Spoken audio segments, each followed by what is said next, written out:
안녕하세요. 민들레 역사문화연구소의 순성쌤, 인주쌤입니다. 오늘 우리는 충청남도 평생교육진흥원에서 주관하는 2020년 민주시민 교육사업의 일환으로 모이게 되었는데요. 인주쌤, 대한민국을 한마디로 간략하게 표현할 수 있을까요? 간략하게라. 우리나라는 아름다운 국가이다. 아름다운 국가도 설명이 되긴 하죠. 하지만 우리나라를 한마디로 설명할 수 있는 대표적인 말이 바로 자유민주주의 국가입니다. 자유민주주의 국가? 분명히 들어봤는데 자유민주주의에서 자유는 알겠는데 민주주의는 정확히 어떤 뜻인지 잘 모르겠어요. 괜찮아요. 저도 민주주의에 대해서 공부하기 전까지는 그냥 단순히 다수결 정도로만 알고 있었거든요. 그럼 지금부터 저와 함께 민주주의에 대해서 공부하러 가볼까요? 출발! 자, 일단 민주주의가 정확히 어떤 뜻인지 알아야겠죠? 민주주의는 민중과 지배 두 단어가 합성되어 파생된 말입니다. 그리고 이 민주주의의 의미는 나라의 권력이 소수의 지배자가 아닌 다수의 시민들에게 있다는 의미예요. 아, 그렇군요. 그렇다면 민주주의 국가는 시민들에게 권력이 있는 국가라는 것이네요. 맞아요. 쉽게 설명하자면 우리는 국가의 지도자를 직접 투표를 해서 뽑죠. 네, 저도 성인이 되고 나서 꾸준히 투표에 참여했어요. 자, 그렇다면 국가의 지도자가 되기 위해선 투표권이 있는 시민들에게 잘 보여야겠죠? 그렇기 때문에 국가의 지도자가 되고 싶은 사람들은 시민들을 위한 정책이나 공약, 그리고 시민들의 눈치를 보게 되는 것입니다. 아, 그럼 우리는 투표권이라는 권력이 있고 투표를 통해 지금 권력을 행사하고 있는 것이네요. 순성쌤, 이렇게 훌륭한 민주주의는 언제, 어디서, 어떻게 발전했을까요? 최초의 민주주의는 고대 아테네에서 시작했어요. 고대 아테네의 모든 시민은 직접 정치에 참여하여 국가의 대소사를 결정하였고, 최대한 많은 사람들이 정치에 참여하기 위해 추첨을 하거나 돌아가면서 대표자를 선정하였습니다. 모든 시민이요? 그렇게 많은 사람들이 어디에 모여서 정치에 참여했을까요? 바로 아고라라는 곳에서 모여서 정치를 했어요. 아고라요? 아고라는 시장이자 경제활동의 중심지이기도 했지만 아테네 시민들의 사교 모임 장소이자 의사소통을 하는 장소이기도 했어요. 시민들은 아고라에 모여 학문과 사상에 대해 토론하기도 하였고 나랏일도 결정하기도 했고요. 그리고 도편 추방제의 투표도 진행했답니다. 순성쌤, 아까 마지막에 도편 추방제도를 실시했다고 했는데 이 도편 추방제는 또 뭐예요? 도편 추방제는 바로 고대 아테네에서 민주주의 발전을 위해 독재 정치를 할 위험이 있는 인물을 조각에 적어 투표를 하는 제도였습니다. 조각의 개수가 6,000개가 넘으면 그 사람은 아테네에서 추방되었어요. 추방을 했다니 고대 아테네의 민주주의에서도 엄격한 모습을 볼 수 있네요. 순성쌤, 그렇다면 현대와 같은 민주주의는 언제부터 시작된 건가요? 지금과 같은 민주주의는 중세시대에 왕과 귀족들이 막 횡포를 심하게 부리자 이를 참고 견디지 못한 시민들이 들고 일어나 이들을 내쫓는 시민혁명부터 시작이 됩니다. 그렇다면 시민혁명 이후에 지금처럼 모든 국민이 투표를 할 수 있었던 건가요? 안타깝게도 시민혁명 이후에 모든 국민들이 바로 투표권을 갖게 된 것은 아니었어요. 시민혁명 직후에도 여전히 일부 계층들만 투표권을 갖고 있었는데요. 그러다 영국에서 노동자들이 최초로 투표권을 달라며 운동을 하게 됩니다. 그것이 바로 참정권 운동인데요. 그 결과 19세기 중반 이후에 노동자들도 투표권을 갖게 됩니다. 그럼 이제 진짜 모든 국민들이 이제 투표를 할 수 있게 된 거네요? 아직 아니에요. 왜냐면 인주쌤처럼 여성분들은 아직 투표권이 없었기 때문입니다. 하지만 시민혁명 이후에 꾸준히 투표권을 주장하던 여성들의 의견이 19세기 말부터 20세기 초에 반영되면서 오늘날 지금의 민주주의의 모습을 갖추게 됩니다. 오늘날의 민주주의가 그저 쉽게만 만들어진 게 아니네요. 순성쌤, 우리나라도 자유민주주의 국가라고 했잖아요. 그렇다면 우리나라는 언제부터 자유민주주의 국가가 되었을까요? 우리나라의 자유민주주의 역사는 다른 나라보다 매우 짧지만 그 발전 과정과 속도 그리고 결과는 다른 어떤 나라들보다 대단합니다. 우리 같이 그것을 한번 알아보러 가볼까요?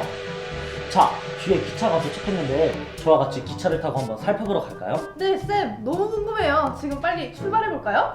출발!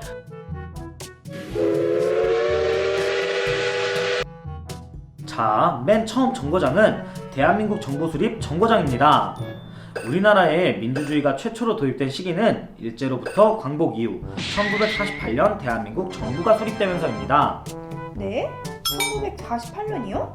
불과 약 70년 전이네요. 맞아요. 이렇게 대한민국이 건립되고 우리나라의 초대 대통령으로 이승만 박사가 당선됩니다. 그럼 이제 우리나라는 지금처럼 자유민주 국가가 된 거네요. 민주주의가 도입된 건 맞지만 지금처럼 완전한 자유민주주의 국가는 되지는 못했어요. 왜요? 그것은 바로 민주주의의 가장 큰 적인 독재 정치가 시작되었기 때문이에요. 다음 정거장으로 가서 알아볼까요? 이번 정거장은 4.19 혁명 정거장이에요. 4.19 혁명은 1960년 3월 15일 이승만 정권이 이기붕을 부통령으로 당선시키기 위해 개표 조작을 하자 이에 반발하여 부정선거 무효와 재선거를 주장하는 전국적 대규모 혁명이에요. 정국민적 저항과 군 지휘부의 무력동원 거부에 봉착한 이승만 대통령은 4월 26일 대통령직을 포기함으로써 자유당 정권은 몰락하였어요. 이 혁명의 결과로 과도정부를 거쳐 6월 15일에 제2공화국이 출범했답니다. 시민들의 힘으로 독재 정권을 물리치다니 대단해요. 그럼 이제는 자유민주주의 국가로서 완전히 자리 잡은 건가요? 그랬으면 정말 좋았겠지만 아쉽게도 계속되는 쿠데타와 군사 정권의 등장으로 우리의 민주화는 조금씩 늦어졌어요. 다음 정류장으로 가볼까요? 자, 이번 정류장은 5.18 민주화운동 정거장이네요. 인주쌤, 5.18 민주화운동에 대해서 알고 계신가요? 그럼요. 5.18 민주화 운동은 광주 시민이 중심이 되어 조속한 민주정부 수립, 전두환을 비롯한 신군부 세력의 퇴진 및 계엄령 철폐 등을 요구한 민주화 운동이잖아요.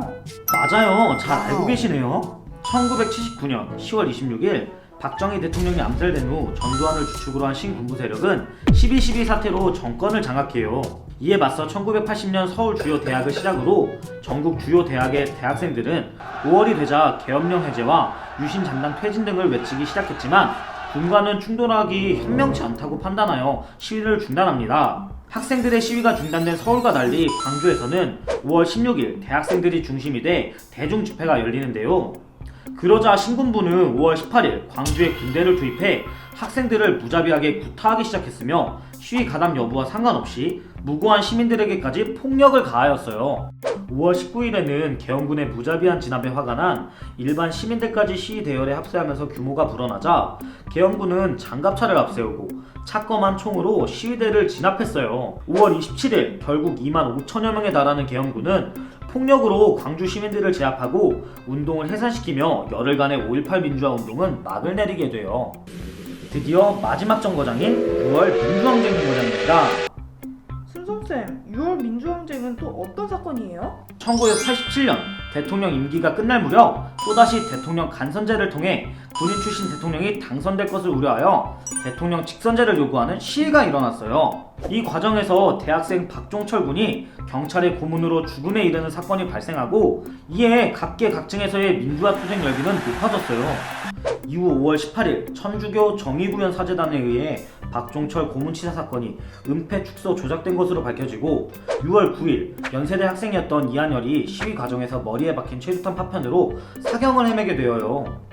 6월 10일 이후 박종철 고문치사 사건과 이한열 열사의 사망 사건이 기폭제기화되어 국민저항운동이 대규모로 확산되자 결국 전두환 정부는 국민들의 민주화 요구에 굴복해 대통령 직접선거와 국민의 기본권 보장, 구속되거나 연금된 정치 인사들의 석방 등을 내용으로 하는 6.29 민주화 선언을 발표했어요. 이에 따라 헌법이 개정되었고 국민들은 16년 만에 대통령을 자신의 속으로 뽑을 수 있게 되었답니다. 우와, 그럼 드디어 우리나라도 자유민주주의 국가라고 당당히 외칠 수 있게 된 거네요? 이렇게 짧은 기간 동안 시민들이 독재 정부와 맞서 싸워 민주주의를 쟁취하다니 정말 대단하네요. 맞아요. 우리나라는 전 세계에서도 예를 찾아볼 수 없는 산업화와 민주화를 동시에 이룬 나라이기도 합니다. 과거 시민들이 흘린 피와 땀은 오늘 우리가 누리고 있는 자유민주주의 국가의 걸음이 되었답니다. 인주쌤, 오늘 저와 함께한 민주주의 수업 어땠나요? 네, 잘 몰랐던 민주주의에 대해서 알게 되어서 너무 기뻤고요. 수많은 사람들의 희생과 노력이 있었기에 우리나라의 민주주의가 발전할 수 있었구나 싶었어요. 그리고 이러한 민주발전 과정을 알게 되어서 너무 유익했어요. 유익한 시간이 되었다니 정말 다행이네요.